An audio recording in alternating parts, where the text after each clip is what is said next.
네, 지금까지 요한계시록 1장부터 22장까지 쭉 살폈고요. 이제 요한계시록 가지고 많은 설왕설래 또 주장 이슈들이 많이 있습니다. 이 이슈에 대한 답변으로 말씀 가운데서 그 답을 찾아서 한번 말씀을 나누려고 합니다.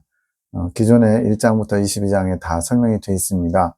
그래서 자세히 보시고 싶은 분은 1장부터 22장 제목을 봐가면서 지난 영상들을 참고하시면 좋겠고요. 이제 이슈가 되는, 즉 여러 가지 설들 또 신학적인 논쟁거리가 되는 것을 다시 한번 그것들 중심으로 이미 다 한 거지만 정리를 해보도록 하겠습니다. 그래서 총 8가지를 가지고 이야기할 텐데요. 이 대환란, 계시록의 아주 중요한 사건인 대환란이 지나간 일이냐 아니면 앞으로 오게 될 일이냐, 이 부분을 좀 얘기해 보려고 합니다. 왜냐하면 대환란이 지나간 것으로 보시는 분들도 꽤 많아요. 그러다 보니까 내 삶에, 내 시대에 대환란이 오지 않는다고 생각하는 분들이 많습니다. 그 얘기는 대환란을 준비하지 못한다는 얘기고요.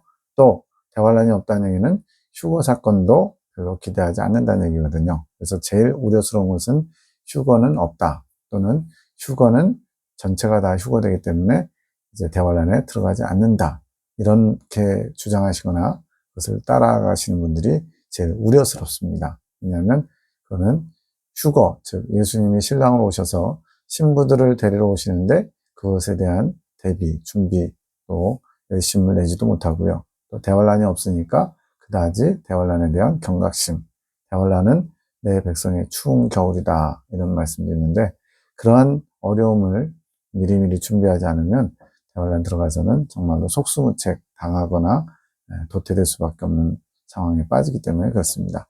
그래서 첫 번째로는 대환란이 과연 이미 지나간 일이나 또는 상징이냐, 아니면 정말로 앞으로 오게 될 미래의 일이냐, 이것을 볼 거고요. 두 번째는 숫자가 많이 나옵니다.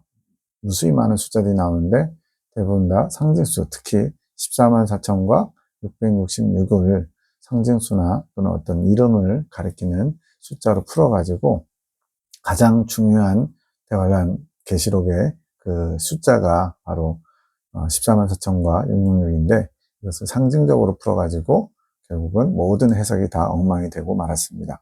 그래서 계시록에 있는 모든 숫자가 다 실제 수라는 것을 다시 한번 강조하고요.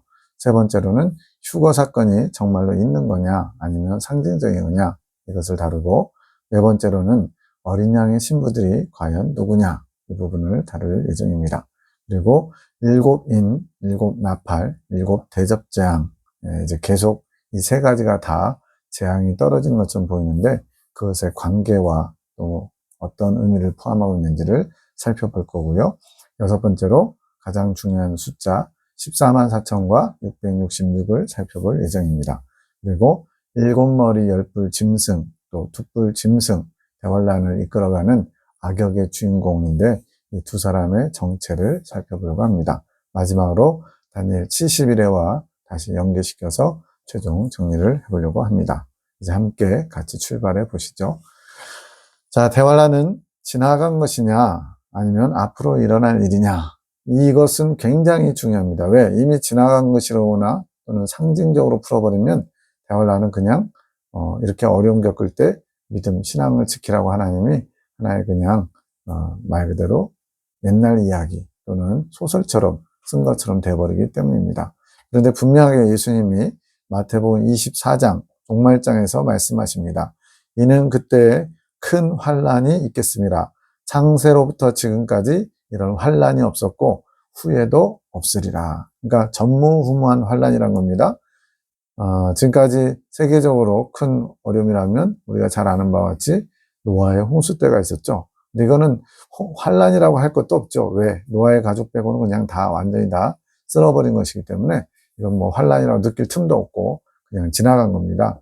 그리고 그 다음으로는 이제 1차 세계대전, 2차 세계대전이 그나마 좀 요런 뻑적지근한 그런 환란의 전쟁이었는데, 문제는 이것도 대부분 다 유럽 중심으로 이루어진 전쟁이지, 이쪽 동남아시아나 이쪽에서도 전쟁이 있었지만 그래도 전 세계적으로 전무후무한 환란이라고 하기에는 이름은 세 개가 붙었지만 별로 그렇지 못했습니다. 그래서 여기서 말하는 예수님께서 말씀하신 전무후무한 환난은 아직 오지 않은 것이라고 봐야 됩니다.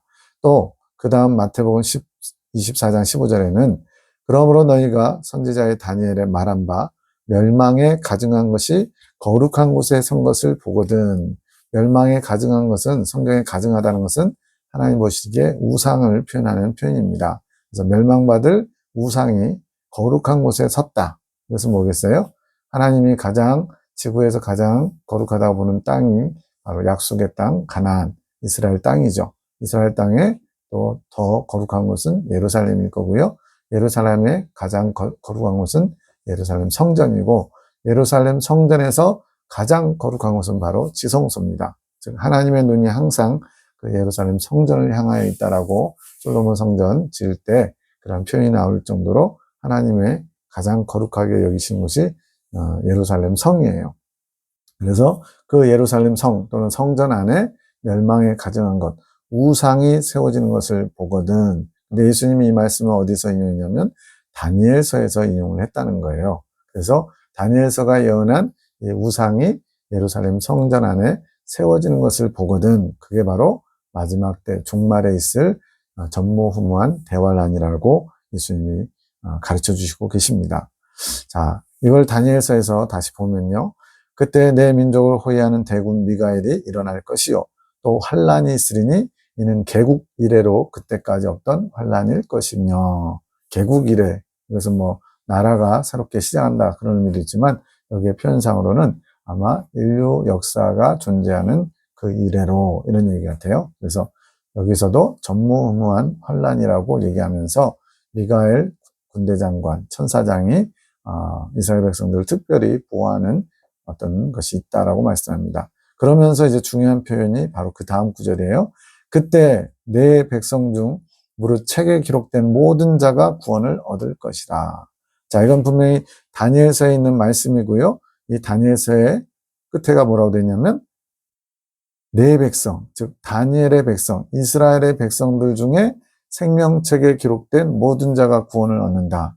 지금 예수님이 예언하신 대환란, 전무후무한 대환란이 다니엘서에서 말씀하신 것과 일치를 이루는데 예수님 이후에 지금 이스라엘 백성들은 다 예수님을 메시아로 인정하지 않고 버림으로써 하나님께 버림받은 기간이 교회 시대입니다. 그러면 여기서 말씀하는 것처럼 이스라엘 백성들이 생명책에 기록된 모든 자가 구원을 얻는다는 것은 아직 오지 않은 거예요. 왜? 아직 그들이 예수님을 메시아로 받아들이고 있지 않기 때문에. 그래서 즉 다니엘서 12장에 있는 말씀처럼 육적 이스라엘 백성들이 다 생명책에 기록되어 구원을 얻는다. 이 표현에서 아직 오지 않은 것을 우리는 발견할 수 있어야 됩니다. 또 11절에는 매일 드리는 제사를 폐하며 멸망케 할 미울 물건을 세울 때부터 1290일을 지낼 것이요 그랬어요. 지금 이 내용은 마지막 때에 이래의 절반, 후 3년 반이라고 하는데 그 기간 동안에 하나님께 드리는 예배를 폐하고 멸망케 할 미운 물건, 예수님 뭐라고 표현했어요? 멸망받아 마땅한 가증한 것, 멸망에 가증한 것 이렇게 표현했어요.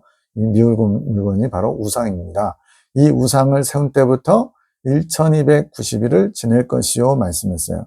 이 1290일이 우리가 아는 3년 반입니다. 즉 후 3년 반 기간을 지금 표현하고 있는 거예요. 적그리스도가 통치하는 후 3년 반 기간. 그러면서 다니엘서 9장 27절에도 그가 그랬는데 이 그는 나중에 자세히 또 살펴볼 건데요. 로마 제국의 황제를 가리키는 표현인데 26절에서 27절로 넘어오면서 교회의 시대가 휙 지나가는 거예요. 왜냐하면 이 다니엘서 9장 24절에서 27절에 주신 70일의 예언은 이스라엘 백성과 예루살렘 성을 위한 계시이기 때문에 그들이 예수님을 십자가에 못 박아 죽이고 메시아 되심을 거부함으로 말미암아 하나님께 버림받아서 교회 시대 동안은 이 역사의 수레바퀴 이스라엘 백성들에게 허락하신 70일의 예언이 69일에서 멈춰 있는 상태입니다. 그러다 다시 마지막 한 일에 남겨두고 다시 그 역사의 수레바퀴가 돌아가서 70일회를 채우게 될 터인데 그 마지막 한 일의 절반에 제사와 예물을 금지한다. 앞서 나왔죠? 매일 드리는 제사를 폐하는 것처럼 예배를 못 드리게 하고 또 잠포하여 미운 물건 또 나왔어요. 미운 물건, 하나님 미워하신 물건 바로 우상입니다. 우상이 날개를 의지하여 설 것이며 이것이 정한 종말까지. 여기서 종말이라는 단어 나왔죠. 즉 아직 이스라엘 백성들은 예수님을 메시아로 이제 조금씩 인정하는 메시아닉 주가 조금씩 늘어나고 있는 형편이에요. 예전에 몇 년 전에 5만 명이었는데 지금 그보다는 더 늘어났을 것으로 보이는데 그래도 어쨌든 10만 명이 안 될 것 같은데 이러한 이스라엘 백성들이 민족적으로 회개하고 구원받는 기간이 바로 대환란의 전 3년 반 기간입니다. 그게 계시록의 두 감람나무 증인을 통해서 3년 반 동안 양육받는 내용이 나오죠. 그래서 지금 다니엘서와 마태복음 24장 종말장이라고 하는 예수님의 그런 예언에서 두 가지가 공통적으로 보여주는 것은 전무후무한 온 세상에 임하는 대환란이 있을 것이라는 것과 그 대환란의 절반인 3년 반 동안에 하나님께 예배하는 것을 금지하고 우상이 서지 못할 곳, 즉 거룩한 곳 예루살렘 성전 지성소에 세워질 것을 예언하고 있습니다. 이것은 아직 오지 않은 거예요. 근데 어떤 분들은 이제 폼페이 장군이라는 로마의 폼페이 장군이 이스라엘 들렀을 때 들어가지 못하는 지성소에 들어갔다 나온 것을 가지고 이 사건이라고 주장하는 분들도 있어요. 그건 명백히 잘못됐죠. 왜냐하면 폼페이 장군이 지성소 들어갔다 온 것은 신약과 구약의 사이인 중간사 이야기입니다. 즉 예수님이 이미 지나간 사건을 가지고 앞으로 올 것처럼 멸망케 할 미운 물건이 가증한 것이 서지 못할 것에 선 것을 본직하고 예언할 리는 없죠. 그래서 이건 자체가 이미 기본 전제가 잘못된 겁니다. 로마 시대에 폼페이 장군이 지성소 들어간 것이나 또는 뭐 스데반 집사님을 전후로 해서 그때부터 이제 이 대환란이 다 지나갔다라고 얘기하는 분도 있고요. 어쨌든 간에 예수님의 말씀은 지금 종말의 때에 임하게 될 7년 대환란을 가리키고 있음을 짐작할 수 있습니다. 자, 그런데 왜 이렇게 대환란에 대해서 좀 상징적으로 푸는가 봤더니 여기 나오는 이 2장 22절과 3장 10절 때문에 그럴 수도 있겠다는 생각이 들어요. 한번 같이 보실까요? 볼지어다 내가 그를 침상에 던질 터이요 또 그로 더불어 가늠하는 자들도 만일 그의 행위를 회개치 하냐면 큰 환난 가운데 던지고 성경에서 큰 환난 이렇게 말하거나 또 3장 10절에 있는 것처럼 장차 온 세상에 임하여 땅에 거하는 자들을 시험할 때 이러면 대환란밖에 없거든요. 그런데 문제는 이 2장에 있는 내용은 두아디라 교회에 보내는 편지에 무교육자 중에 음녀 이세벨과 같은 자, 거짓 선지자가 있어가지고 성도들을 음행하게 하는, 여기서는 뭐 성적인 쾌락을 즐겼다는 게 아니고 주님을 온전히 섬기지 못하게 영적으로 음행하게 하는, 즉 다른 이단 사상을 쫓아가게 만드는 그런 음녀 이세벨의 역할을 하는 자가 있었고 그를 내버려 두는 목회자에게 책망하신 내용이에요. 그러면서 그를 침상에 던질 터이고 이세벨입니다. 그리고 그로 더불어 가늠하는 자들, 이제 가늠하는 장소로 침상이 지금 쓰이는 건데 이러한 가늠하는 자들, 즉 AD 90년 전후로 소아시아의 두아디라 교회의 음녀 이세벨의 가르침을 따라 하나님 보시기에 음행을 저지른 자들이 있었는데 그들이 회개하지 않으면 큰 환난에 던진다고 했어요. 그러면 AD 90년에 있었던 사건인데 큰 환난에 던진다. 이러니까 이거는 그 당시에 어떤 사건이 대환란인가 보다. 이렇게 해석할 수도 있겠다고 보여요. 또 하나는 3장 10절에 있는 말씀인데 내가 나의 인내의 말씀을 지켰은즉 내가 또한 너를 지키어 시험의 때를 면하게 하리니 이는 장차 온 세상에 임하여 땅에 거하는 자들을 시험할 때라. 그래서 내는 빌라델비아 교회의 목회자를 말씀하는 겁니다. 그가 인내의 말씀을 지켰다. 말씀을 인내하면서 주님이 원하시는 분량을 다 지켜 행했다는 얘기예요. 그러니까 말씀을 온전히 지켰다는 얘기죠. 그렇기 때문에 너를 온 세상에 임하는 대환란의 시험을 면제해 주겠다. 지금 AD 90년에 살던 목회자한테 아직 오지도 않은 대환란을 면제해 준다 그러니까 이것도 그 당시에 대환란의 어떤 사건이 있었든지 또는 대환란 자체가 상징적이구나 라고 해석할 수 있는 여지가 있다고 보입니다. 그런데 이 두 가지의 질문, 이 두 가지의 문장은 어떤 중요한 비밀을 내포하고 있는 거예요. 뭐냐면 하나님께서 우리 모두를 연단받아 정결케 하여 하나님 나라에 들어가도록 하시는 게 하나님의 구원, 섭리, 계획입니다. 물론 예수님의 피값을 통해서 믿음으로 구원을 얻지만 믿음으로 구원을 얻는다는 것은 믿음의 모든 게 다 끝이 아니라 믿음에서 믿음으로 이르게 하는 그런 연단받고 훈련받는 과정이 필요하다는 거예요. 모두가 다 믿으면서, 즉 예수님 믿자마자 천국이 확보되고 구원이 확정되었다면 믿음으로 믿음에 이르게 하는 믿음의 성장 과정도 필요가 없겠죠. 또 죽자마자 우리의 잘못된 것들, 천국에 합당치 않은 여러 가지 불순물들이 순식간에 다 제거된다면 우리가 이 땅에 남아서 고생할 필요도 없어요. 물론 누구는 또 그러겠죠. 이 땅에 남아서 주님을 위해서 수고하고 애쓴 거 상급받지 않냐고. 그런데 상급은 원래 하나님 앞에 점점점 거룩과 정결을 입어가면서 자동으로 받게 되는 것입니다. 네, 그래서 예수님 믿자마자 거룩해지면 즉천국이 맞는 것 같아요. 그러나 예수님 믿자 거룩해진 분들 별로 못 받습니다. 어느 정도는 예수님 믿기 전과 많이 달라지기도 했지만 그러나 천국에 들어가려면 그 레벨이 어느 정도냐면요. 너희 의가 바리새인과 서기관의 의보다 못하면 결단코 천국에 들어가지 못한다고 그랬어요. 즉 바리새인과 서기관의 의, 그들의 어떤 행위, 그 의로움이 커트라인과 같은 거예요. 그것 이상은 돼야 천국에 들어갈 수 있다라고 예수님 말씀하셨습니다. 그들의 의를 한번 볼까요? 박하와 회향과 근체의 11조를 드리고 일에 2번 금식하고 구제와 금식과 기도의 말씀 연구에 힘썼던 게 바리새인이에요. 행위로는 따라가지를 못합니다. 우리가 어떻게 그렇게 철저하게 그렇게 살아요? 바울이 얘기하는 정도로 나는 율법의 의로는 흠이 없다. 그게 바리새인들의 삶이거든요. 지금도 종교인들이라고 불리는 이스라엘 사람들, 이스라엘 가면요. 하루 종일 말씀과 기도, 그 외에는 자녀 생산, 기본이 6명에서 8명씩 막 나와요. 그러게 말씀과 기도하는 게 그들에게는 삶이에요. 그래서 국가에서 책임져야 된다는 거예요. 그래서 그 사람들은 일하지 않습니다. 그냥 말씀과 기도하는 일에 전무해요. 그런 사람들이 종교인들이라고 불리는데 바로 바리새인들의 삶이 그러했다는 거예요. 근데 그것이 천국에 들어가는 거의 커트라인 같은 거. 그건 뭘 의미하느냐? 우리가 예수님 믿자마자 거룩해지고 정결해지고 행위로 깨끗해지기도 어려울 뿐더러 더 중요한 것은 그리스도의 장성한 분량에까지 자라가라. 예수님 제2의 제3의 작은 예수처럼 되어야 된다는 얘기입니다. 또 무슨 표현이냐면 누구든지 모든 사람으로 더불어 화평함과 거룩함을 쫓으라. 이것이 없이는 주를 보지 못하리라 그랬어요. 화평함과 거룩함을 쫓는데 모든 사람으로 더불어. 즉 내가 좋아하는 사람하고는 저도 화평할 수 있습니다. 나를 핍박하거나 비난하거나 조롱하는 원수 같은 사람과도 화평하고 또 그 사람 앞에서 거룩함을 드러내야 되는데 과연 그럴 수 있는 사람이 몇 명이나 되겠어요. 산상순에 나오는 것처럼 원수를 사랑하고 또 원수가 핍박할 때 그를 위해서 기도해 줄 수 있는 사람이 과연 몇이나 되겠습니까? 하나님이 원하시는 천국에 들어갈 수 있는 그 분량은 우리가 생각하는 것보다 엄청 커트라인이 높은 거예요.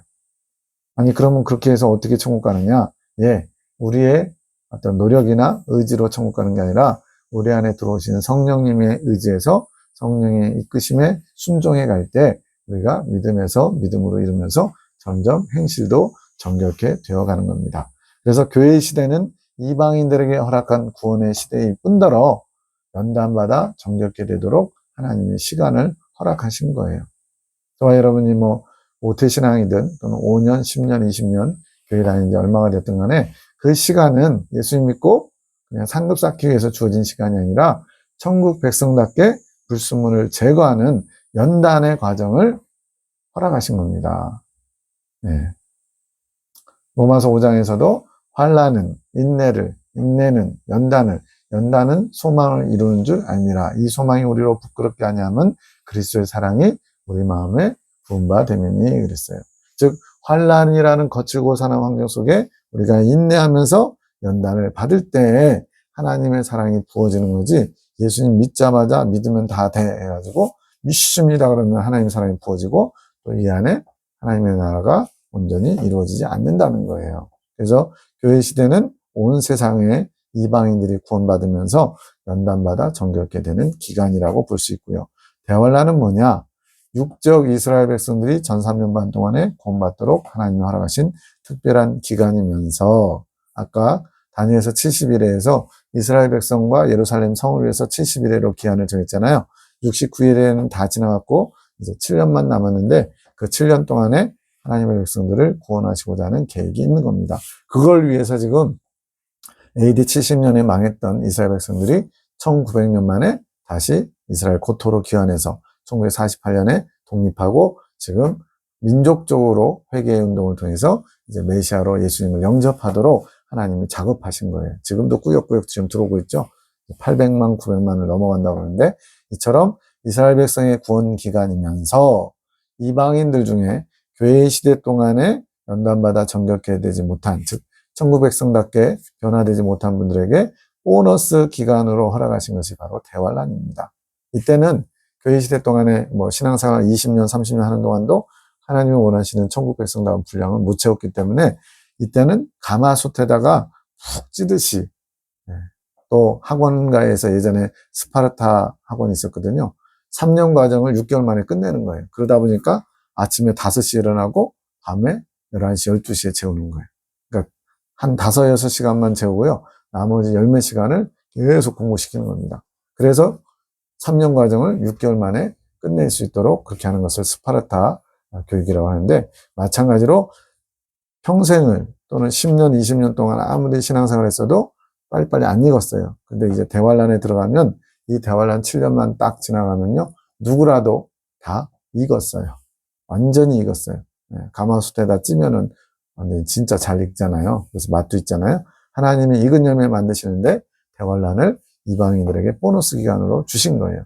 그런데 교회 시대 동안에도 다 안 익었고, 대환란 들어가서도 중간에 미사일에 죽거나 기근에 죽거나 다 연단을 못 마친 분들도 있잖아요. 그런 분들은 또 하나님이 마지막 채를 걸르는데 큼지막한 거가 처음엔 걸러지죠. 그 다음에 중간 거, 제일 마지막에는 미세한 것들을 또 걸러내야 되거든요. 그래서 영계에 심판대가 있는 영역에서 다시 한번 마지막 기회로 아직 덜 하나님 나라에 들어가기에 준비되지 못한 부분들, 불순물들을 제거하기 위해서 심판대가 있는 중간 영역에 또 다른 연단의 환경을 허락하신 겁니다. 근데 우리 개신교는 이 중간 영역, 심판대가 있는 중간 영역에 대한 교리가 없어요. 왜 없어졌나 봤더니 1517년 루터의 종교개혁 때 면죄부 판매가 시발점이었잖아요.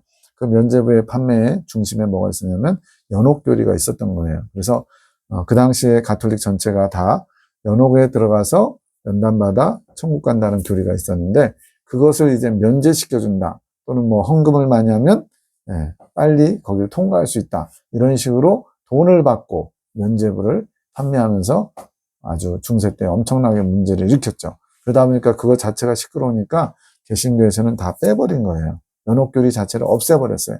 그래서 우리에게 지금 남아있는 영계의 교리는 천국에 대한 것과 지옥에 대한 것밖에 없어요. 근데 분명 성경은 심판대가 있다라고 얘기하거든요. 천국은 이미 심판이 끝나서 간 곳이고 지옥도 심판이 끝나서 간 곳이에요. 그럼 이 심판대가 있는 어떤 영역이 있어야 되는데 그것이 천국도 지옥도 아닌 그 어딘가. 그래서 심판대가 있는 중간 영역이라는 단어를 쓰는 겁니다. 이 영계를 이해해야만 바로 이 두 문장, 2장과 3장에 나와 있는, 아니 AD 90년에 돌아가신 분들인데 어떻게 대환란을 면제 준다고 하냐, 이거는 그 당시에 대환란 같은 상황이 있든지 또는 상징적인 거야, 이렇게 풀 수밖에 없는 거예요.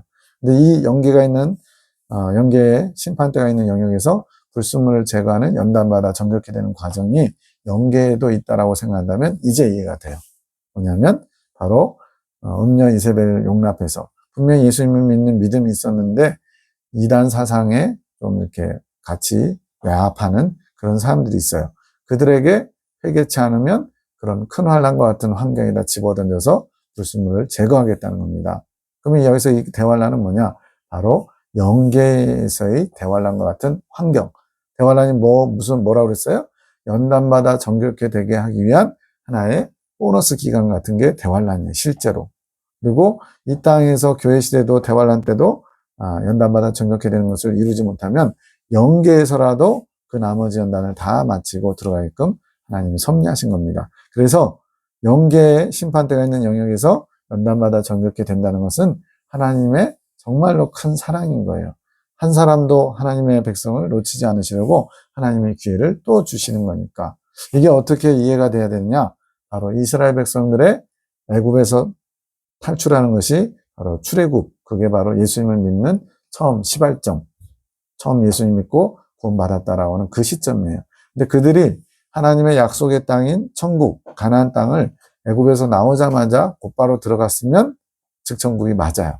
그런데 한 명도 예외 없이 40년 동안 광야에서 뺑뺑이를 돕니다. 민수기에 보면은 41번 진쳤고 이런 표현이 나와요. 즉 천막을 걷었다가 다시 친 게 41번. 즉 하나님의 구름 기둥이 떠오르면 그때마다 옮기는 거예요. 그리고 또 멈추면 또 멈추는 거예요. 그런 식으로 40년 동안에 41번을 진을 치는 내용이 나옵니다. 그건 뭐냐? 하나님의 백성으로서 훈련하시는 기간이라는 거예요. 그래서 신명기서에도 보면은 너희로 이 40년 광야의 길을 걷게 하는 것은 너희는 목이 곧은 백성이기 때문에 내 명령을 지키는지 아니 지키는지 알려고 광야 40년 길을 걷게 하셨다는 거예요. 즉 광야는 연단받는 장소인데 이스라엘 백성들의 40년 광야 여정이 오늘 우리도 똑같이 애굽에서 나오자마자 즉 예수님 믿자마자 하나님 나라 가나안 땅 천국에 즉천국하는 것이 아니라 40년이라는 연단 과정을 통해서 거룩과 정결을 입어야 된다는 거예요. 누구든지 모든 사람으로 더불어 화평함과 거룩함이 없이는 아무도 주를 보지 못하리라. 주를 보지 못한다는 건 천국에 들어갈 수 없다는 얘기예요. 그래서 천국에 들어가려면 하나님이 원하시는 수준, 레벨, 그 분량을 채워야 되는 겁니다. 그걸 교회 시대에 온전히 채우게 되면 이제 뒤에서 나오게 될 처음 익은 열매가 되는 거예요. 그리고 교회 시대 동안에는 다 채우지 못했지만 대환란 들어가서 마지막 순간에 이제 끝까지 신앙을 지켜서 순교하신 분들, 그분들이 두 번째 익은 열매. 그 다음에 대환란을 다 통과해서 이제 마지막에 익은 열매들이 세 번째 익은 열매. 왜 익은 열매라고 표현하냐면 천국이 곡간이라고 표현되어 있거든요. 천국은 곡간이고 마가복음 4장에 보면은 처음엔 싹이고 그 다음은 이삭이고 그 다음은 이삭에 충실한 곡식 성장하는 과정이 있어서 다 익으면 낫을 된다는 거예요. 그래서 추수한다는 거예요. 계시록 14장에 가면은 선으로 익은 열매를 추수하는 내용이 나오고요. 악으로 익은 열매를 추수하는 내용이 나오는 거예요.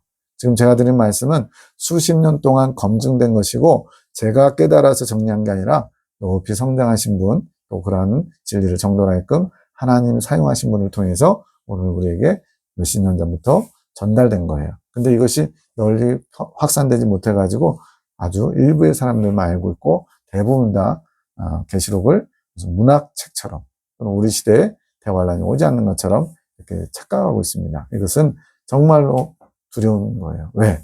지금 실제로 대환란이 얼마 남지 않은 게 분명하거든요. 지금 돌아가는 상황 보세요. 여러 가지 기후재앙뿐만 아니고 러시아와 이런 전쟁도 그렇고 마지막 때 징조가 아주 활발하게 일어나고 있습니다. 주님 오실 때가 굉장히 가까웠다는 얘기죠. 자, 이 연단이 왜 필요하냐에 대해서 정확하게 스가랴서 13장 8절에서 9절에 있습니다.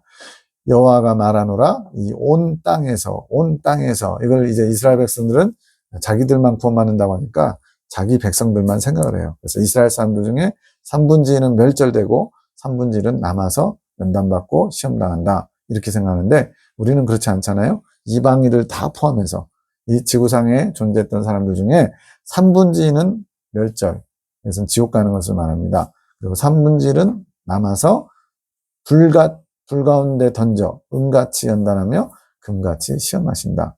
왜 이렇게 하시느냐? 이 뒤에 뭐라고 나오냐면 그런 후에 그들은 나를 자신들의 하나님이라고 고백할 것이고 나는 그들을 내 백성이라 할 것이다. 즉 하나님과 백성의 관계가 이러한 연단을 통해서 이루어진다는 것을 분명하게 보여주고 있습니다. 즉 아무도 무슨 복권에 당첨된 것처럼 예수님 믿었다는 그 사실 하나만 가지고 즉천국 가는 사람은 없어요. 다 이 연단을 통해서 하나님이 정금같이 만드시는 거예요.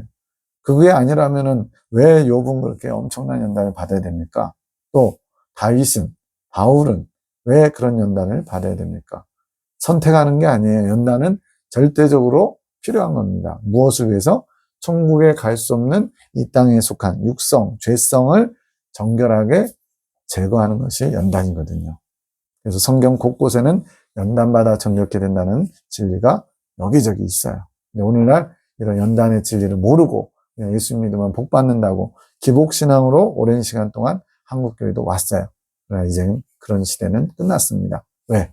대환란이라고 하는 전무후무한 연단의 과정이 우리를 기다리고 있습니다. 그러면 연단받는 게 두렵냐?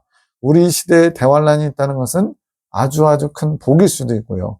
또 오히려 저주일 수도 있어요. 어떤 경우에 복이냐? 그 대환란을 통해서 두 번째 그 열매가 되든지 순교자가 되든지 또 세 번째 마지막 대환란을 다 통과하고 하나님이 원하신 분량을 채워서 육체를 가지고 하나님이 정하신 연단의 분량을 다 마치면 상급으로 따지면 처음 익은 열매가 가장 많은 상급을 받고요. 두 번째 그 열매인 순교자가 그 다음 상급이고 살아서 대환란을 통과한 성도들도 순교자에 가까운 높은 상급을 받게 됩니다. 그래서 그렇게 대환란을 잘 감당하고 익은 열매가 되면 아주 말 그대로 수지 맞는 거고요.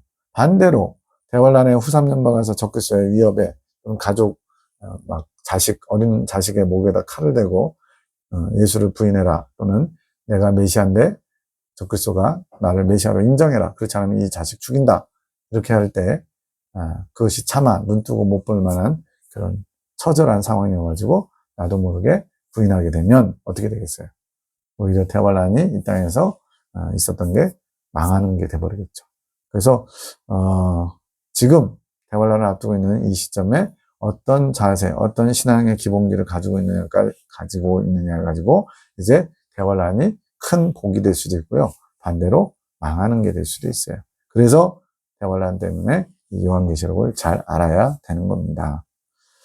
자, 두 번째로 상징수와 실제수. 다양한 상징들이 많이 나와요. 횃불같이 타는 큰 별, 이 별의 이름은 쑥이다 그러면서 강에 떨어져가지고 완전히 물 자체가 쓴물, 먹을 수 없는 물처럼 돼버리기도 하고요. 붉은 용, 우리 뭐 살아서 용 본 적도 없잖아요. 소설에나 나오는, 판타지에나 나오는 붉은 용도 나오고요. 황충, 여기서는 지옥문이 열리고 악령들이 올라왔는데 황충이라고 표현해요. 또 정갈같이 쏘는 그런 정갈의 권세를 막 묘사하고 있고, 또 이스라엘 백성들을 1300년 반 동안에 양육할 영적 지도자들을 감람나무 증인이다 이렇게 표현하고요. 또 일곱 머리 열뿔 짐승도 나오고요. 두 뿔 짐승도 나오고요. 뭐 사람이 아니라 무슨 판타지 같아요. 이러한 많은 상징들 때문에 사실은 어려운 겁니다. 그렇지만 이런 상징적인 표현들은 다 상징의 의미가 뭔지를 파악하는 게 중요해요. 잘못 파악하면 백마탄자를 예수님의 공의를 상징하는 백마탄자를 짐승, 땅의 짐승, 즉 적그리스도로 해석하는 경우도 있더라고요. 그래서 이 상징들은 그대로 상징이고 그 상징이 뭘 의미하는지를 잘 파악하는 게 중요한데, 근데 더 중요한 게 뭐냐면 계시록에 나오는 숫자들은 다 실제수로 풀어야만 계시록이 정확하게 풀립니다. 상징적이라는 그것이 구체적인 근거가 있어야만 그때 그것을 상징으로 보는 거예요. 대표적인 게 이제 몇 대, 한 대, 두 대, 반 대, 1, 2, 3이잖아요. 1, 2, 반이잖아요. 그거는 이제 에스겔서인가 거기 보면 몇 대, 곧 몇 해 후에 이렇게 해가지고 때가 한 해, 두 해, 1년, 2년임을 알 수 있는 구절이 있어요. 그런 식으로 연결돼가지고 이거는 상징적으로 한 때, 두 때, 반 때는 한나절 이런 개념이 아니고 1년을 가리키는 거구나. 이렇게 푸는 거는 괜찮아요. 근데 그 외에는 구체적인 근거가 없으면 그 상징으로 보지 말고 전부 다 실제로 수로 보시면 돼요. 말 그대로 그냥 계시록은 많은 숫자가 나오는데 다 실제적인 수, 상징이 없다 생각하셔도 무방합니다. 예를 들어서 14만 4천을 어떻게 푸느냐? 구약의 12 아들 또는 12지파 이렇게 해서 12를 구약에 구원받는 하나님 백성, 또 신약의 12사도, 신약에 구원받는 사람들의 대표. 그래서 12 곱하기 12 거기다가 14만 4천을 만들어야 되니까 10 완전수라고도 표현합니다. 거기다가 완전한 수 3 그걸 다 곱하기 3을 하면 이상해지잖아요. 그러니까 한 방법이 제곱에 해당하는 세제곱, 그러니까 1000을 곱한 거죠. 그래서 14만 4천 구약에 구원받을 하나님 백성과 신약에 구원받을 하나님 백성들 거기에다가 10의 3승 1000을 완전한 수를 곱해서 14만 4천을 구원받은 하나님 백성이다 이렇게 풀어버려요. 뭐 누군지 몰라도 굉장히 머리 썼습니다. 근데 제가 보는 관점에서는 14만 4천이라는 숫자를 먼저 맞추기 위해서, 즉 결과를 도출하기 위해서 그렇게 억지로 짜맞춘 거 볼까 안 보여요. 왜 곱하기를 했을까요? 그냥 뭐 구약과 신약을 대표 아우르면은 차라리 더해야 되지 않나요? 구약에 구원받는 수, 신약에 구원받는 수 더해야지 왜 곱하기를 하죠? 14만 4천을 먼저 만들어 놓고, 그래서 만들어 놨다는 얘기는 성경에 14만 4천이 나오니까 그 14만 4천이라는 결과에 도출되기 위해서 곱하기를 하고 10에 3승을 붙이면서 10은 완전수, 3도 완전수. 그래서 완전의 완전, 하나님의 구원받는 완벽한 계획이 14만 4천에 들어있다. 이런 식으로 푸는 거예요. 누구 마음대로 곱하고 누구 마음대로 천을 곱합니까? 바로 14만 4천을 맞추기 위해서 억지를 쓴 겁니다. 억지를. 그냥 14만 4천이 그대로 쓰면 돼요. 근데 왜 이렇게 하나 봤더니 바로 어떤 오류가 있어요. 어떤 오류가 있냐면 14장 1절에 보라 어린 양이 시온산에 섰고 그와 함께 14만 4천이 서 있는데 그랬어요. 시온산은 뭐 영계의 시온산이든 이 땅의 시온산이든 어쨌든 천국을 의미하잖아요. 예루살렘 예전의 이름이 시온이거든요. 그래서 시온의 영광이 빛나는 아침 찬양도 있잖아요. 이 하나님의 천국에 14만 4천이 서 있다고 그러니까 아니 어떻게 하나님 나라에 14만 4천밖에 구원을 못 받아? 이건 말이 안 되잖아. 이렇게 된 거예요. 근데 우리가 여기서 착각하면 안 되는 게 시온산은 예루살렘 성전이 짓기 전에 과거의 이름이거든요. 그러면 그 예루살렘 성이 가나안 전체와 똑같다라는 의미를 갖는다는 어떤 증거가 있어야 돼요. 근데 그게 없이 그냥 시온산을 천국 전체로 풀어버렸어요. 왜? 뒤에 가면은 계속 새 예루살렘 성 얘기만 나오거든요. 그래서 천국 전체가 새 예루살렘 성이구나라고 해석을 할 수밖에 없는 것처럼 보이는데 나중에 뒤에 가면은 만국이라는 단어도 나옵니다. 새 예루살렘 성과 수도 외에 또 다른 천국, 만국이라는 단어가 나와요. 만국이 그 빛 가운데로 다니고 이런 표현이 나옵니다. 그래서 천국의 수도인 새 예루살렘 성이 있고 그 수도 외에 만국이라는 게 있다는 것을 정리가 돼야만 새 예루살렘 성이 천국 전체가 아니라는 걸 알게 되고 그러면 천국의 수도인 새 예루살렘 성에 들어갈 사람이 14만 4천밖에 안 된다는 거 물론 납득하기 힘들죠. 근데 아주 특별한 분들이라면 어떻게 하실 건데요? 바로 천국의 하나님 백성들을 두 부류로 나누신 거예요. 제사장과 나라와 제사장 30다 그랬죠. 제사장 같은 14만 4천 명, 나라, 백성들 같은 누구라도 능히 셀 수 없는 큰 무리. 이 14만 4천은 누구라도 셀 수 있는 14만 4천 명, 누구라도 능히 셀 수 없는 큰 무리. 이게 어디 나와요? 계시록 7장에서 하나님의 입맞은 종 14만 4천과 이 후에 내가 보니 하면서 9절부터 누구라도 능히 셀 수 없는 큰 무리. 분명하게 두 부류로 나눠지고 있어요. 또 구약의 모형에서 가나안 땅 들어간 백성들의 모습을 볼 때 제사장과 레위인과 백성들을 이런 모습으로 들어가잖아요. 물론 이 레위인들은 제사장에게 붙인 사람들입니다. 미리 말씀드리자면 바로 이 레위인들이 두 번째 익은 열매 바로 순교자들이에요. 그래서 크게 보면 제사장과 나라, 입맞은 종 14만 4천과 누구라도 능히 셀 수 없는 큰 무리, 새 예루살렘 성에 들어갈 권세를 얻은 분들과 만국 천국에 들어갈 권세를 얻은 분들 전부 다 이렇게 두 부류로 나눠지는 겁니다. 또 한 표현을 더 쓸까요? 새 예루살렘 성에 들어갈 이분들은 대환란을 면제받는 정도, 그리고 나머지 누구라도 능히 셀 수 없는 큰 무리는 대환란을 통과하는 정도. 그래서 7장 9절 이후에 보면요, 장로가 물어요. 이들이 누구며 어디서 왔느냐 그러더니 내 주여 당신이 알리이다 이렇게 사도 요한이 답하니까 이들은 큰 환란에서 나오는 자들인데 자기 옷을 씻어 희귀하였다 그랬어요. 이 누구라도 능히 셀 수 없는 큰 무리가 어디서 나왔다고요? 큰 환란을 통과하면서 자기 옷을 씻어 희귀한 자들. 그러면 이 14만 4천은요, 대환란에 들어가지 않고 하나님이 원하시는 분량을 채운 분들. 그래서 처음 익은 열매, 교회 시대 동안에 익은 열매. 이것을 계시록 2장과 3장에서는 교회 시대에 이긴 자들이라고 표현한 겁니다. 분명하고도 확실하게 계시록은 하나님 나라 들어가는 성도를 두 부류로 얘기하고 있어요. 근데 어떻게 하다 보니까 시온산을 새 예루살렘 생을 천국 전체로 해석하다 보니까 이거 14만 4천은 상징수야 이렇게 가게 된 거예요. 그러면서 그냥 계시록이 다 꼬여버렸어요. 다시 말씀드립니다. 모든 숫자는 다 실제 수로 푸시면 돼요. 14만 4천도 666도. 자, 그 다음에 나오는 이 666도 마찬가지입니다. 저희가 한 번 더 다룰 거예요. 이 666을 네로를 가리키는 표현이다. 그래서 로마의 그 10대 박해 때 가장 아주 이스라엘 백성들을 괴롭혔던 네로라고 이렇게 얘기를 해요.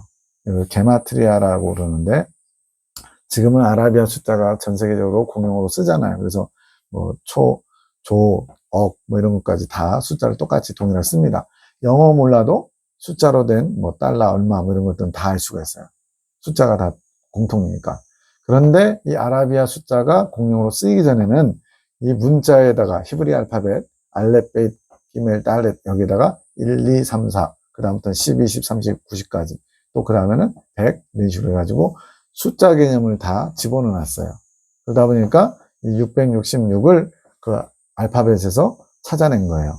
그랬더니 네로라는 단어가 나오는 겁니다. 그럴싸해요.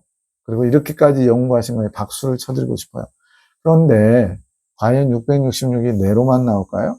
뭐 몇몇 나쁜 사람들 나오더라고요. 뭐 히틀러처럼 나쁜 사람들 666의 이름에 딱 나와요. 그러다가 다윗은 뭐 14라고 하니까 할 말은 없는데 요셉이라든가 뭐 베드로라든가 이런 사람 이름이 666 나오면 어떡할 건데. 이런 식으로 본인들이 뭔가 아주 연구해가지고 찾아냈는데 딱 짜맞추기 한 것밖에 안 보여요. 14만 4천도 그렇고 666도 그렇고 그냥 어떻게 하다 보니까 하나 걸려 들은 거예요. 그렇게 풀면 안 됩니다. 그래서 이 게마트리아가 적용된 게 마태복음 1장의 족보라는 거예요. 아브라함부터 다윗까지 14대, 다윗부터 포로기까지 14대, 포로기부터 예수님까지 14대. 네, 총 42대가 이렇게 표현되어 있는데 실제적으로는 그보다 더 길거든요. 그래서 이 14라는 왜 14대를 썼냐면 바로 다윗 왕의 글자가 게마트리아로 숫자로 만들면 14라는 거예요. 그래서 이스라엘 사람들은 이게 익숙해서 14라는 숫자를 보는 순간 다윗을 떠올린다는 거예요. 그러면서 예수님의 계보에 다윗의 자손으로 오시는 예수님을 소개하기 위해서 일부러 14로 맞췄다는 거예요. 그럴싸합니다. 또 그럴 수도 있어요. 그러나 이게 정답이고 그걸 여기 666에다 대입해도 된다는 것은 동의할 수도 없고 누구도 이걸 100% 믿어야 되는 것도 아닌 것 같아요. 크름녀와 더불어서 음행하고 있는 땅의 임금들 이야기가 나옵니다. 6장 15절, 17장 2절, 15절, 19장 19절. 네 번이나 나왔죠. 또 땅의 음녀들이라는 편이 17장 5절에 나와요. 이들이 누군지에 대해서는 모르는 건지 언급을 안 하는 거지. 크름녀와 더불어 음행했다는 표현을 쓰거든요. 이 땅의 임금들, 땅의 음녀들이 바로 666입니다. 숫자가 아니고 666명의 땅의 임금들, 땅의 음녀들인 거예요. 이것은 뒤에 가서 다시 한번 다룰 거고요. 예수님의 분봉왕, 즉 천년왕국에서 이제 10골을 차지하라, 5골을 차지하라, 달란트 비유와 문화 비유에 나온 것처럼 그들도 땅의 임금들이라는 단어가 1장 5절에 나와요. 계속 다 찾아보세요. 땅의 왕들이라는 표현이 21장 24절에 또 나와요. 그러면 큰 음녀가 음행하고 있는 땅의 임금들과 땅의 음녀들하고 예수님이 분봉왕으로 임명하는 땅의 임금들하고 표현은 똑같죠. 그런데 획일적으로 풀면 안 된다는 겁니다. 왜? 큰 음녀와 음행하고 있는 땅의 임금들은요, 바로 예수님이 천년왕국의 분봉왕으로 임명한 진짜 분봉왕, 달란트 비유와 문화 비유에 나오는 그런 왕의 권세 가진 분들을 흉내낸 거예요. 즉 적그리스도가 자신이 메시아니까 메시아면 어떻게 해요? 메시아가 와서 할 일, 바로 분봉왕들을 세우는 거. 달란트 비유와 문화 비유가 그렇잖아요. 먼 곳으로 왕위를 받으러 갔다가 왕이 돌아와서 칭찬하면서 10골, 5골 차지하라고 그러잖아요. 그걸 예수님이 하시는데 그걸 그대로 적그리스도가 메시아니까 따라한 겁니다. 그래서 땅의 임금들, 땅의 음녀들 이런 표현은 진짜가 아니고 가짜예요. 메시아도 가짜, 적그리스도. 또 여기 나오는 땅의 임금들, 땅의 음녀들도 다 가짜. 근데 그들이 바로 분봉왕이고 여기서 말하는 666명이에요. 짐승의 수고, 사람의 수고. 짐승은 양심에 화인 맞았기 때문에 말 그대로 예수님 믿다가 타락한 걸 얘기하는 거고요. 사람의 수라는 건 실제 사람 666명이라는 얘기입니다. 뒤에 가서 한 번 더 다룰 겁니다. 자, 세 번째 주제로 휴거와 어린 양의 신부들. 자, 휴거라는 것은 데살로니가전서 4장 16절 17절에 공중으로 끌어올린다는 표현이 나와요. 이끌휴 들거 한자로 이끌려서 들어올려진다는 거예요. 예수님이 오실 때 공중에서 끌어올려진 성도들 분명히 나옵니다. 어떤 분이 요즘도 휴거를 믿는 사람들이 있네, 황당무계하다, 이런 댓글을 누가 달았어요, 저한테. 제 그 영상에. 그래서 그냥 답은 안 하고 그냥 슬며시 그냥 지웠는데, 휴거를 믿는 게 황당무계하대요. 성경에 내가 이해가 되지 않고 받아들이기 어려운 것 있다면 다 지워버릴 겁니까? 분명히 성경에 휴거라는 거, 물론 한자는 없지만 공중으로 끌어올려진다는 표현이 있는데, 하나님 말씀을 난도질하면서 그것이 옳다라고 주장하는 거예요. 물론 상징적인 표현도 있고 때로는 좀 잘 해석해야 되는 부분도 있어요. 그러나 정말 본질적으로는 하나님 말씀에 있는 그대로 믿으려고 해야 됩니다. 그 세대주의 전천서를 주장하는 분들, 세대주의자들이 문자주의라고 그래가지고 이 땅에 다윗이 다스리는 천년왕국이 유대인들을 위해서 건설된다. 문자적으로 에스겔서에 나와 있는 다윗이 영원한 왕이 돼서 통치한다는 그거를 믿는, 물론 그런 문자주의를 말하는 게 아닙니다. 성경에 많은 부분에서 상징적인 것도 있고 대표적인 것도 있어요. 그러나 공중으로 끌어올려진다는 것을 상징으로 풀어가지고 휴거 사건은 없어. 이게 더 위험한 거예요. 그거 믿는다고 뭐 잘못될까요? 문제 생길까요? 물론 이제 다미성교회 1992년에 휴거되겠다고 막 이제 막 신부되겠다고 모여가지고 흰옷 입고 막 한 거, 이런 시한부 종말론, 이런 안 좋은 영향을 끼치기도 했지만, 그러나 주님의 오심을 기다린 것 자체가 잘못된 건 아니잖아요.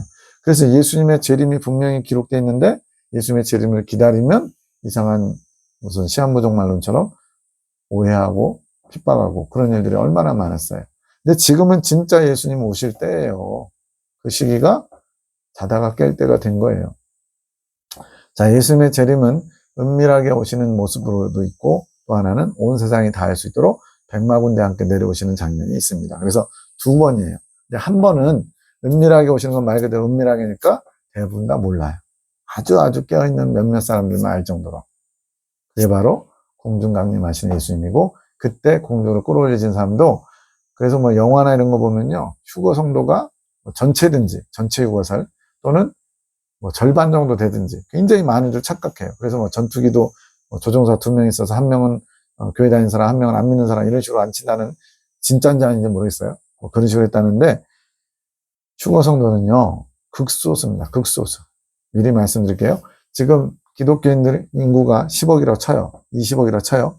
그 중에 몇백 명에서 몇천 명도 안 되는 극소수예요. 그렇기 때문에 휴거 사건이 지나가도 모릅니다. 대부분 다. 그 바로 가까이에서 지켜본 사람들만 알지 대부분 다 몰라요. 왜 그렇게 극소수냐? 그들이 바로 교회 시대 동안 2000년 동안에 14만 4천 명밖에 안 되거든요. 제가 아까 14만 4천이라는 숫자를 실제 수로 받으라고 했죠.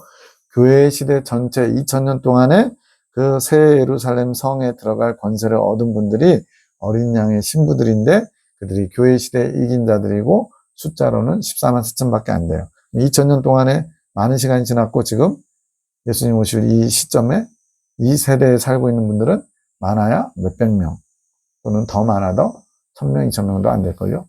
그러니까 굉장히 극소수입니다. 이분들이 사라진다고 해서 온 세상이 발칵 뒤집어질 것 같지는 않아요. 거의 뭐 한 나라에 몇 명 되질 않을 거예요. 자, 언제 이분들이 휴거되느냐? 대환란 직전에. 왜 대환란 직전에 휴거되느냐? 대환란을 면제받은 성도들이기 때문에. 이게 7장에 숨어 있다니까요. 1절부터 8절까지 하나님의 입맞은 종들을 환란의 바람을 붙잡고 있는 기간 동안에 인을 쳐요. 근데 그 뒤에 나오는 누구라도 능히 셀 수 없는 큰 무리가 또 나오거든요. 앞에 사건하고 분리시킨 거예요. 이 일 후에 내가 보니 9절부터. 근데 누구라도 능히 셀 수 없는, 벌써 숫자에서도 이미 대조가 돼요. 여기는 누구라도 셀 수 있는 14만 4천 명. 여기는 누구라도 능히 셀 수 없는 큰 무리. 그러놓고는 이 누구라도 능히 셀 수 없는 큰 무리가 어디서 나와요? 큰 환란을 통해서 나왔다는 얘기예요. 그 얘기는 대환란을 통과해야지 하나님 나라 들어갈 수 있는 사람들이고요. 이분들은요, 언급은 안 됐지만 대환란을 통과하지 않고 휴거돼서 하나님 나라 들어가신 분들임을 알 수가 있습니다. 대환란에 들어가서 연단받을 필요가 없다는 거예요. 왜? 이분들은 교회 시대 동안에 대환란이 오기 전에 하나님이 원하시는 연단의 분량을 다 채운 겁니다. 이스라엘 백성들의 광야 40년 여정으로 따지면 애굽에서 출발해서 광야 40년 여정을 다 마치고 이 땅에 사는 동안에 천국에 들어간 것과 같은 분들이에요. 바로 심령 천국, 이 안에 천국이 이루어진 거예요. 우리는 예수 믿으면 다 심령 천국이 이루어졌다고 착각하고 있어요. 천국은 어떤 곳이에요? 의와 평강과 희락이 있는 곳인데 우리가 이 땅에 사는 동안에 늘 언제나 천국을 유지하는 사람이 몇 명이나 되게요? 거의 없을걸요? 찾아보기 힘들걸요? 어떤 일만, 사건만 터지면 우리는 요동하고 심령천국이 깨지게 돼 있어요. 진정한 심령천국은 어떤 상황에도 어떤 사건 속에서도 깨지지 않는 평강이 있어야 돼요. 그게 심령천국이에요. 그게 하나님 나라가 우리 내면에 이루어진 겁니다. 단순히 예수님 믿었다고 심령천국이 이루어진 게 아니란 말이죠. 조건에 따라서 내 뜻대로 잘 되면 심령천국이 이루어지고 조금만 내 뜻대로 안 되고 어떤 위협, 어려움이 생기면 심령천국이 깨져가지고 막 분노 또는 원망, 짜증, 두려움, 근심, 걱정, 세상 염려 다 지고 있으면서 그걸 천국이라고 얘기할 수 있을까요? 아니잖아요. 그래서 이 땅에서 하나님이 정하신 연단받아 정결케 되는 분량을 다 채운 분들이 바로 대환란을 면제받는 겁니다. 왜? 대환란은 연단받아서 정결케 되는 곳, 또 아직 덜 익은 분들이 더 익혀지는 곳이거든요. 그래서 땅에서 구속함을 받았다. 땅에서 구속함을 받았다는 얘기 뭐냐면 하나님께 완전히 넌 내 거야 라고 그게 도장 찍는 거예요. 내 거야. 그래서 계시록 3장 12절에도 보면 하나님의 도장, 아버지의 이름, 예수님의 이름, 새 예루살렘 이름이 이마에 찍혀 있다는 거예요. 그거는 구원이 확정된 거고 이 땅에서 구속을 받은 겁니다. 그런 분들을 여기서는 처음 익은 열매라고 14장 4절에 표현하고 있어요. 휴거는 전체가 아니라 극히 일부분이라는 거예요. 그래서 오늘날 막 휴거가 있다 없다로 싸우는 거 보면 참 답답해요. 양쪽 다 보면은 자기 주장이 맞다고 주장하거든요. 그게 근거들이 있어요. 왜냐? 휴거를 주장하는데 여기서는 봐라, 대환란 들어가서 성도들의 인내한 믿음이 여기 있다 이렇게 얘기하지 않냐. 분명히 대환란 통과해야지 정결해지지. 이런 분들이 있어요. 근데 이쪽에서는 아니 지금 대환란 통과하기 전에 휴거되는 성도들이 있지 않느냐 이렇게 얘기하는 거예요. 그러니까 여기도 맞고 여기도 맞아요. 근데 문제는 극히 일부분이라는 것을 모르고 있어요. 그래서 전체 휴거를 얘기한다든가 또는 휴거 자체는 상징일 뿐이야 라고 아예 부정하든가 둘 중에 하나로 많이 갈라집니다.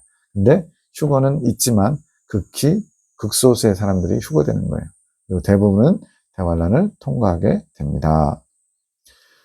자, 이제 지금까지 드린 말씀을 좀 정리해보면 어린 양의 신부들, 그들이 바로 교회 시대 이긴 자들이고 그들은 14만 4천 명인데 이 내용이 계시록 3장 12절에서 이기는 그에게는 새 예루살렘의 이름과 하나님의 이름과 나의 새 이름을 그 위에 이마에 기록해 준다고 나와요.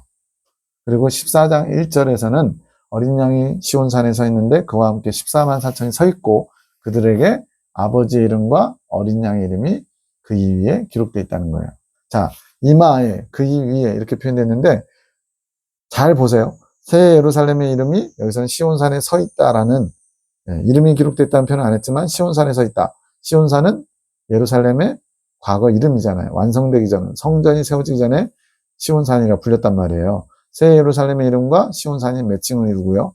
하나님의 이름은 아버지입니다. 셋자가 안 붙은 이유는 하나님은 창세전부터 영원 끝날까지 끝날도 없지만 영원토록 그냥 아버지예요. 모든 만물의 근원자, 창조주시기 때문에. 그리고 나의 새 이름, 여기서 나는 예수님이거든요. 예수님의 새 이름이 뭐냐? 어린 양인 거예요. 속죄주. 그래서 이 3장 12절에서는 이기는 그에게는 이런 이름을 이마에다 새겨준다고 그랬어요. 근데 14장에서는 어린 양과 함께 14만 4천이 서 있는데 똑같아요. 세 개가. 바로 여기를 통해서 교회 시대 이긴 자들이 14만 4천 명이구나. 이것을 이 3장 12절과 14장 1절이 매칭되면서 알 수 있는 거예요. 그리고 7장에서는 환란의 바람을 붙잡고 있는 동안에 각 지파 전부가 아니라 중에서 특별히 선별했다는 얘기예요. 우리 군대도 보면 육군 같은 경우는 이제 특전사가 있어요. 특전사에서도 특수임무를 수행하는 사람이 또 있어요. 그걸 707 특임대, 특수임무대대라고 하는데 그거는 또 가려서 뽑은 거예요. 그래서 북한에 침투에 들어가서 김정은이나 이런 수장을 참수하거나 이런 작전도 한다는 거예요. 이처럼 각 지파 중에서 특별히 선별한 분들이 14만 4천 명 인을 맞았다는 거예요. 이 인이 뭐냐? 여기서 나오는 새 예루살렘의 이름, 하나님의 이름, 나의 새 이름을 이마에다가 찍는 거예요. 그건 무슨 의미냐? 하나님 거라고 도장 찍는 겁니다. 내가 침 발라놔서 우리말 하잖아요. 그것처럼 하나님 거라고 완전히 확정된 분들, 다시는 떨어져 나가지 않는 분들, 구원이 확정된 분들, 새 예루살렘 성에 들어갈 권세를 확보하신 분들이 바로 그렇습니다. 그래서 그들이 대환란 진행 과정 중인데 그게 14장이 한참 후 3년 반 막 순교열풍이 일어날 때거든요. 그럴 때 영계에서는 시온산에 어린 양과 함께 계신 거예요. 누가? 14만 4천이. 그러다가 그들이 언제 다시 등장하냐면 19장에서 예수님과 함께 백마군대로 내려오신다는 거예요. 이게 왜 연결되냐면 여기서 철장 권세를 누구에게 주냐면 계시록 2장 3장에서 철장 권세를 이긴 자에게 주신다는 내용이 있고요. 또 하나는 희고 깨끗한 세마포를 입게 해주신다 그랬어요. 그들이 바로 백마군대가 또 빛나고 깨끗한 세마포를 입는 그게 또 매치가 돼요. 그래서 19장에 나오는 백마군대가 바로 교회 시대 직전에 대환란 직전에 휴거되신 분들 그들이 14장에서 잠깐 얼굴을 보여주고요. 그때 뭐라고 표현되는 줄 아세요? 어린 양이 어디로 인도하든지 따라가는 자, 그 입에 흠이 없고 거짓말이 없는 자, 여자로 더불어 더럽히지 않냐고 정절이 있는 자. 이 세 가지만 봐도 14만 4천 명이 교회 시대에 구원받은 모든 성도들이라고 표현할 수가 없다는 것을 알 수 있지 않을까요? 지금 교회 다니는 사람들이 지금 어린 양이 어디로 인도하든지 따라가나요? 그 입에 거짓이 없고 흠이 없나요? 여자로 더불어 정절이 있다는 것은 영적인 음행을 하지 않았다는 얘기예요. 즉 하나님만 사랑하는 존재들이라는 거예요. 예수님만, 신랑이신 예수님만 사랑한다는 의미거든요. 그런 분들이 교회 시대 전체 믿는 사람들이 다 그런다고요? 이미 단추를 잘못 껴도 한참 잘못 꼈어요. 왜 14장을 해석하는 분들이 그걸 놓치는지 모르겠어요. 그냥 우리는 엉망이고 개판이지만 하나님은 그냥 그렇게 봐준다고요? 우리는 정말 진짜 살인자요, 도적질하는 자요, 정말 음란한 자인데 하나님이 그냥 우리를 의롭다고 봐주시니까 우리도 그런 줄 알아야 되나요? 아닙니다.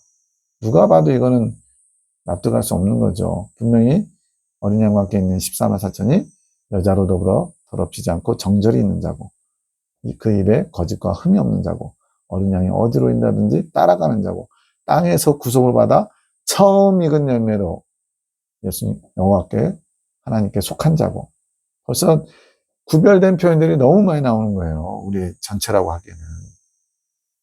그리고 이분들이 바로 이제 대환란이 끝나고 그리스도 메시아 천년왕국이 이 땅에 건설되면 분봉왕으로서 땅의 왕들이라는 표현이 21장 24절에 나옵니다. 분봉왕의 사역을 감당하신 분들이고요. 이분들이 또 어린 양의 혼인잔치의 신부들인데 주인공이에요. 자기의 결혼식에 초청하는 사람이 신부인데 초청받은 하객들처럼 얘기할 수 없잖아요. 그래서 초청하는 주체인 신부들이고 초청받는 자들이 또 따로 있어요. 그게 22장 17절에 나옵니다. 성령과 신부가 말씀하시기를 오라 하시는도다. 듣는 자도 오라 할 것이요 목마른 자도 올 것이요 또 원하는 자는 값없이 생명수를 받으라. 지금 성령과 신부가 하나 됐기 때문에 생명의 합의를 이뤘기 때문에 동격으로 지금 표현하고 있는 거예요. 그러면서 초청하는 겁니다. 혼인잔치의 초청이면서 또 한편으로는 천국에 대한 초청이에요. 왜냐하면 천국 전체를 이 신부들이 유업으로 받았거든요. 새 예루살렘 성에 거할 분들이지만 새 예루살렘뿐만 아니라 그 밑에 있는 만국이라고 하는 천국 전체를 어린 양의 신랑에게서 마치 지창금처럼 다 받은 거예요. 그 중에 만국 백성들을 초청하는 겁니다. 그게 생명수를 받으라. 이것이 바로 천국에 들어올 수 있는 그런 초청을 하는 거예요. 여기까지 하고 두 번째 시간에 다음 시간에 하겠습니다. 감사합니다.